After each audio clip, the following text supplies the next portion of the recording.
नमस्कार दोस्तों, मेरे इस मंच पर मैं अभिसार शर्मा आपका स्वागत करता हूं और आज हम जोरदार चर्चा करने जा रहे हैं एक्सप्रेस वे पर अखिलेश बनाम बीजेपी।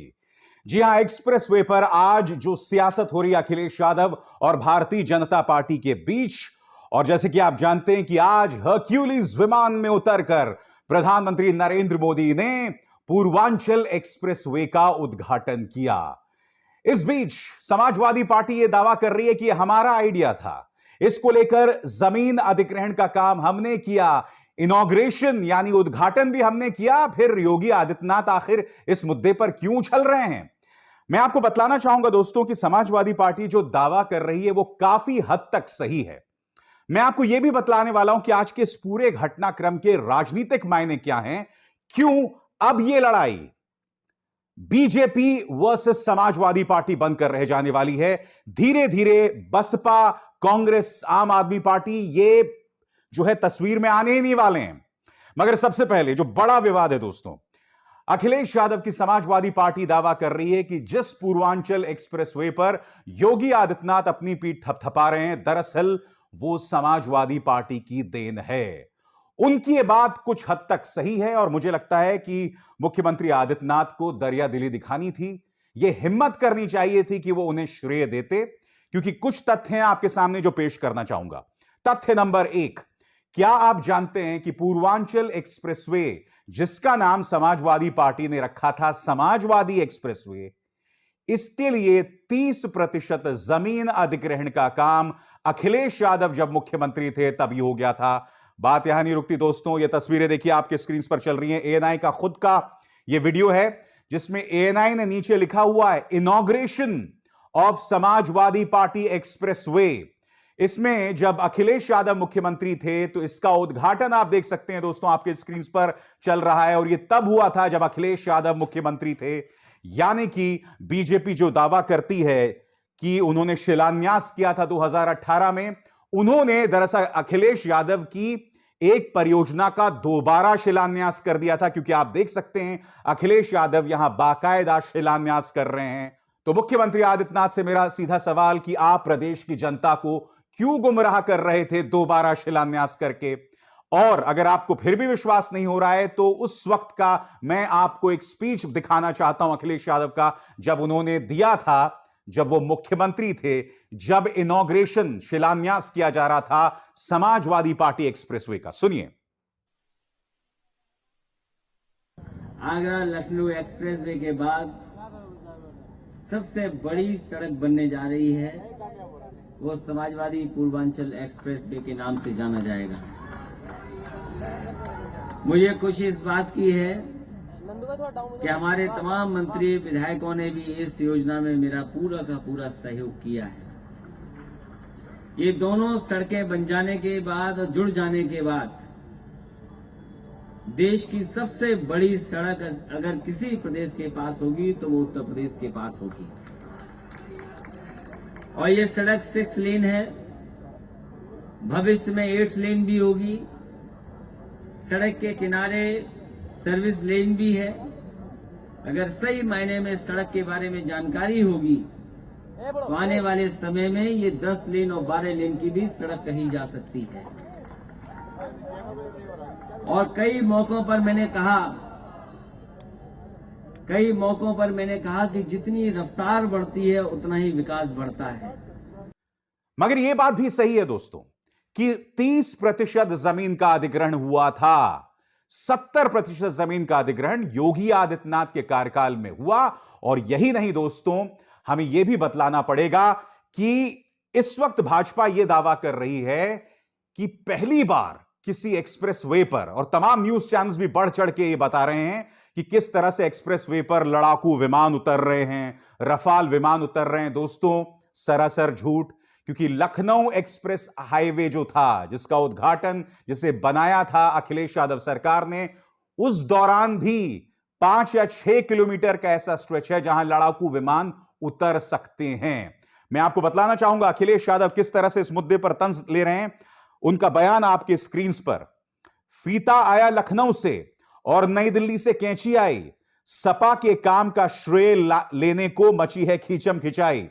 आशा है अब तक अकेले में बैठकर लखनऊ वालों ने समाजवादी पूर्वांचल एक्सप्रेसवे की लंबाई का आंकड़ा रट लिया होगा। सपा बहुरंगी पुष्प वर्षा से इसका उद्घाटन करके एक रंगी सोच वालों को जवाब देगी। और आप देख सकते हैं बाकायदा समाजवादी पार्टी इस एक्सप्रेसवे पर जो है अपनी साइकिल चला रही है। समाजवादी पार्टी के जो कार्यकर्ता हैं, आगे अखिलेश यादव तंज कसते हुए उस दिन की तस्वीर पेश कर रहे हैं जब उन्होंने उद्घाटन किया था। आपके सामने एक तस्वीर इतिहास के पन्नों से, जब समाजवादियों ने किया था पूर्वांचल के आधुनिक भविष्य के मार्ग का शिलान्यास, जिसने उत्तर प्रदेश वह पूर्वांचल के विकास का नक्शा खींचा।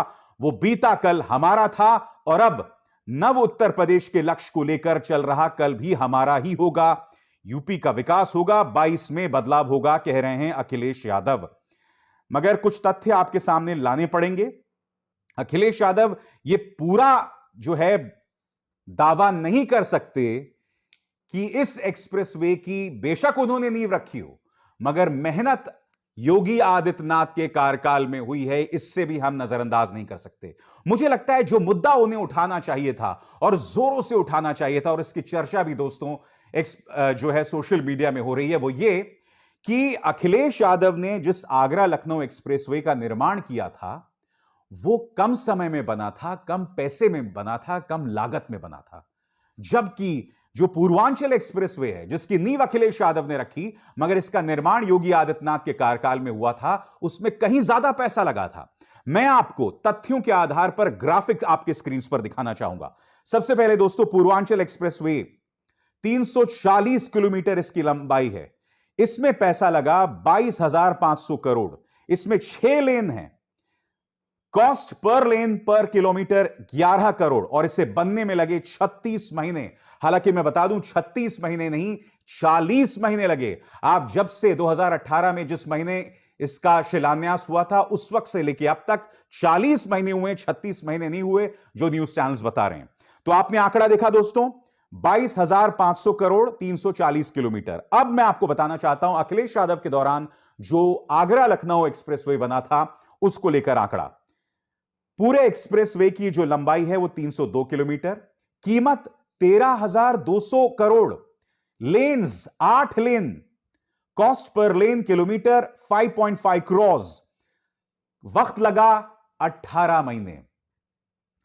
दोनों जो परियोजनाओं में सिर्फ 38 किलोमीटर का फर्क है दोस्तों, सिर्फ 38 किलोमीटर का फर्क।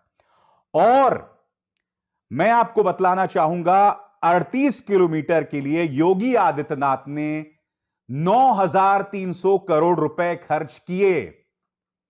अखिलेश यादव लगातार यह सवाल कर रहे हैं कि इस पूरे एक्सप्रेसवे परियोजनाओं में क्या भारतीय जनता पार्टी के कुछ नेताओं का फायदा हुआ, क्या बीजेपी के करीबी जो नेता हैं या जो करीबी कॉन्ट्रैक्टर्स हैं उनको फायदा हुआ। यह तमाम बातें अखिलेश यादव कह रहे हैं, मगर आपको फिर से गौर करना पड़ेगा दोस्तों इस आंकड़ों पर कि दोनों परियोजनाओं में सिर्फ 38 किलोमीटर का फर्क है। और उस 38 किलोमीटर के लिए योगी आदित्यनाथ ने 9,300 करोड़ रुपए खर्चे। मैं ये सवाल पूछता हूं, आखिर क्यों? मैं आपको बतलाना चाहता हूं दोस्तों, एक एक करके। सबसे पहले महोबा जिला अधिकारी जो बता रहे हैं अपने खत में कि करीब 2,000 बसों को लाना है प्रधानमंत्री नरेंद्र मोदी की रैली के लिए, जिसमें लोगों को भर भर के लाया जाएगा। सुल्तानपुर के जो जिला अधिकारी हैं वो कह रहे हैं 1,600 बसेस जो हैं उनका इंतजाम किया जाना है, जिसमें लोगों को भर भर के लाया जाएगा। यानी कि इस कार्यक्रम के लिए लोग खुद नहीं आए थे, बसों में सरकारी पैसे को खर्च के वहां पर लोगों को लाया गया था। और सबसे शर्मनाक रहा दोस्तों मीडिया का किरदार। मैं यहां जिक्र करना चाहूंगा 2 न्यूज चैनल्स का, आज तक और रिपब्लिक। सबसे पहले आज तक की बात करना चाहूंगा। मैं देख रहा था कि आज तक के संवाददाता, उनकी जो संवाददाता जमीन पर थी, और उन्होंने कहीं पर भी इस बात का जिक्र नहीं किया कि बसों में लोगों को भर भर के लाया गया है। उल्टा वो लगातार यह कह रही थी कि बसों में लोग आ रहे हैं।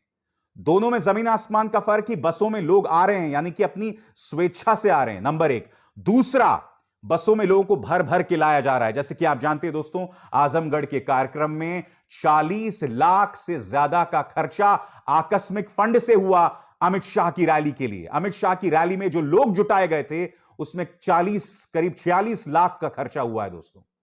और हम इसे नजरअंदाज नहीं कर सकते हैं। मीडिया आखिर इस हकीकत क्यों छुपा रहा है? आज तक ने अपने दर्शकों को क्यों गुमराह किया? बात यहां नहीं रुकती।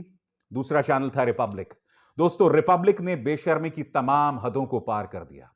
रिपब्लिक अपने इस कार्यक्रम में लगातार जय श्री राम के नारे लगवा रहा था जमीन पर। उनकी जो संवाददाता थी वो लगातार मोदी मोदी के नारे लगवा रही थी जमीन पर।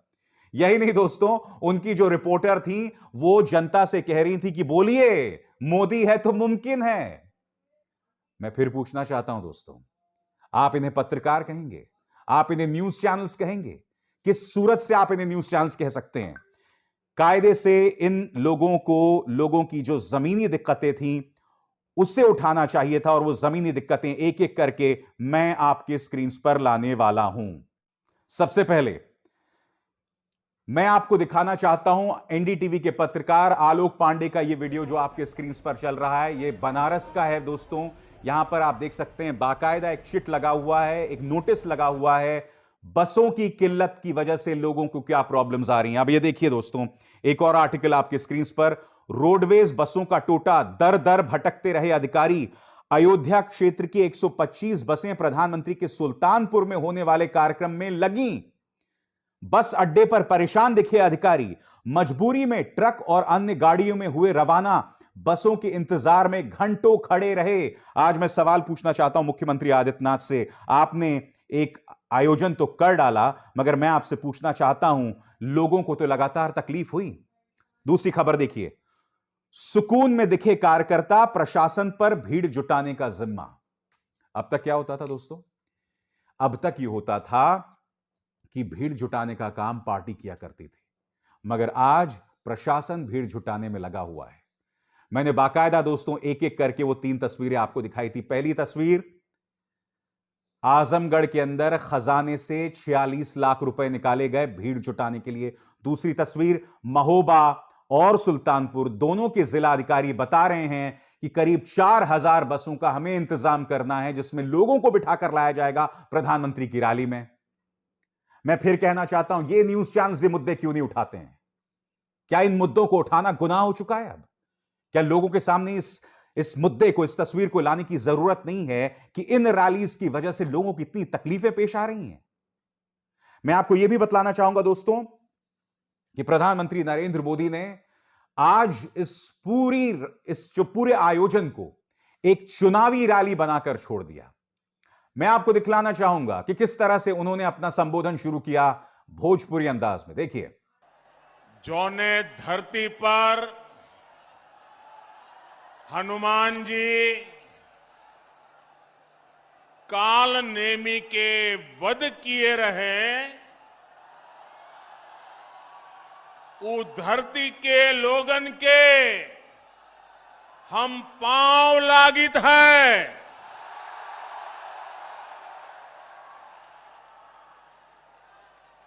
अठारह सौ 57 के लड़ाई में यहाँ के लोग अंग्रेजन का छठी का दूध याद देवाय दे रहे।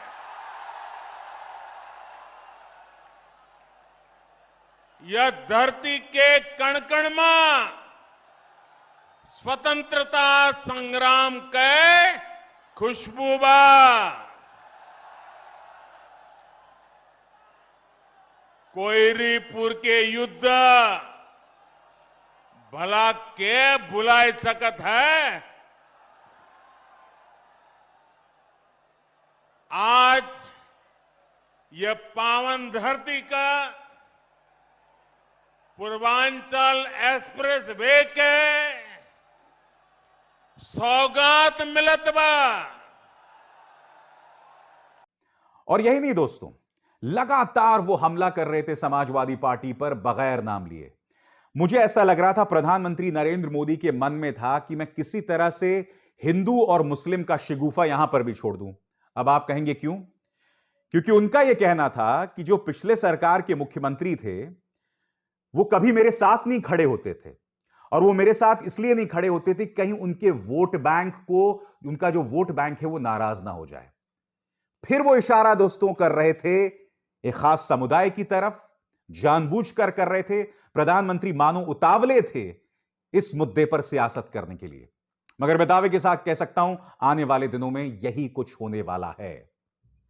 मगर हां, जाते जाते एक बात और, यह बात तय हो गई है दोस्तों कि इस मुकाबले में अब मुकाबला बीजेपी बनाम समाजवादी पार्टी है। और यही नहीं, आने वाले दिनों में आप देखिएगा अखिलेश बनाम प्रधानमंत्री नरेंद्र मोदी होने वाला है।